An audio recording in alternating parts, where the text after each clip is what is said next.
যে ফেরেশতাদের যে নেতা ছিল সে নিজেকে বড় মনে করেই সে আদমকে সেজদা করে নাই। সে তো সত্য শুদ্ধ ফেরেশতাদের নেতা ছিল, ছিল না? ছিল না? সে বলছে খালাকতাহু মিন নারি ওয়া খালাকাহু মিন তিন, আমি আগুনের তৈরি আর সে মাটির তৈরি, কেন তাকে সেজদা করবো? আমি তার চেয়ে শ্রেষ্ঠ। এই আহম্মকির কারণে, এই তাকাব্বুরির কারণে, ফখরের কারণে সবচেয়ে নিকৃষ্ট শয়তানে পরিণত হয়েছে। সত্য না মিথ্যা বলেন?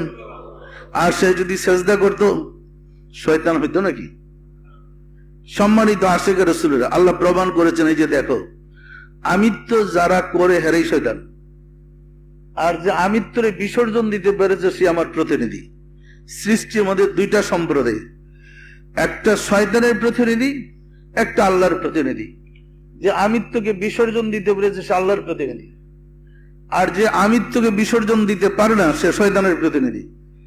সেই সমাজে, রাষ্ট্রে, দেশে অশান্তি সৃষ্টি করে। আর যে আল্লাহর প্রতিনিধি সে জগৎ সৃষ্টির জন্য আল্লাহর নিয়ামত বা রহমত। পরিষ্কার না? পরিষ্কার না?